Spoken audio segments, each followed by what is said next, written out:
It's been over a year since Cal State Fullerton has gone from in-person learning to virtual, but something that won't be needed when returning is one of these, a COVID-19 card that shows that you've been vaccinated.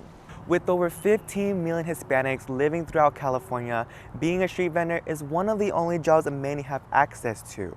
With a short club season due to COVID-19 and it being the reason why sports are postponed, these girls are more ready than ever. We were expecting improvements throughout the week, but unfortunately, it's just been even worse. Over 40,000 people have been evacuated from their houses in Sydney. You would think that wearing a mask wouldn't really affect how you perform in practices and games, but actually affects a lot. If you thought that being a virgin football player on The Bachelors was shocking enough, well, today, former Bachelor star Colin Underwood announced that he is gay. It was this post that blew up on social media, with over 90,000 likes and more than 3,000 comments. A racist Asian hate letter that was received through the postal service to top 10 nails with racial slurs such as "you don't belong here" and "no one can stand how ugly, smelly, and disgusting you are." This occurred a few days after a shooting in Atlanta at a massage parlor, leaving 8 people dead, which 6 happened to be women of Asian descent. Top 10 Nails, along with other salons in San Bernardino County, feared for their lives.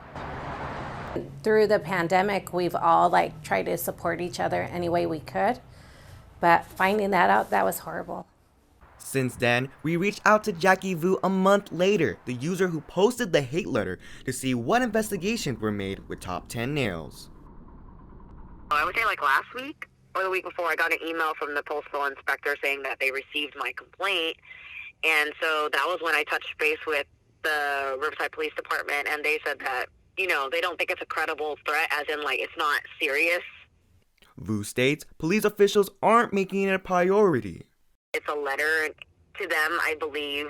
They're saying anybody could have sent the letter. Multiple people sent the letter, so they're not actively targeting, me, our nail salon, for example. Vu received messages saying she was doing it for attention, and that the letter was actually fake. After a few days of looking, I stumbled upon, some people that, said I was lying and that I made the letter, or that I should have known who sent it. Obviously it's fake. No government agency would send it. We work next to them. We're probably here more than at home.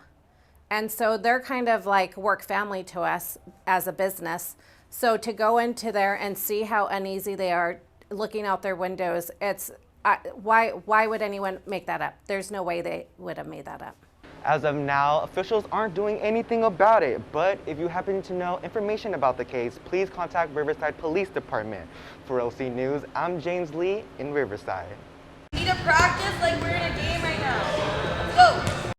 All it takes is a pass and a swing for these group of girls to show what they're capable of.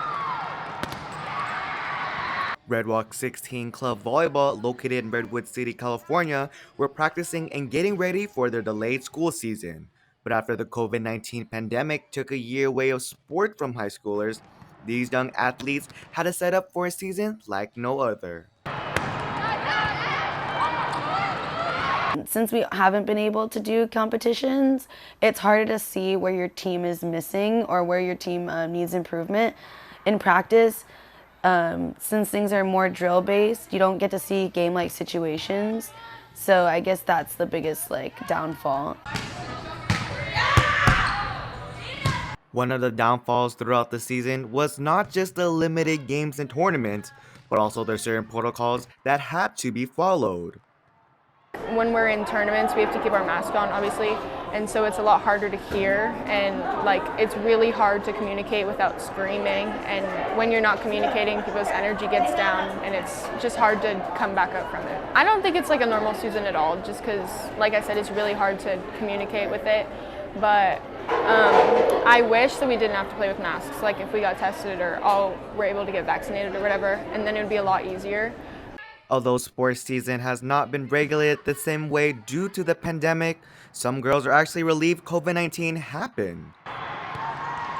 I think one of the positive impacts is that I don't think that I would have been on this team without COVID. I think, it's kind of crazy to understand, but I think COVID kind of led me to Red Rock and, finding other clubs besides the club that I played for. I think that my experience with Red Rock has been a roller coaster. I think it has a lot of up and downs, and I really like being with the team. We have a lot of chemistry, so that's really nice. This season was not quite the way they intended it to be. The girls were able to practice for several months before entering their first tournament. But despite the troubles and certain protocols that had to be followed, the Red Rocks team is looking forward to hopefully a normal season moving forward. For OC News, I'm James Lee in Redwood City.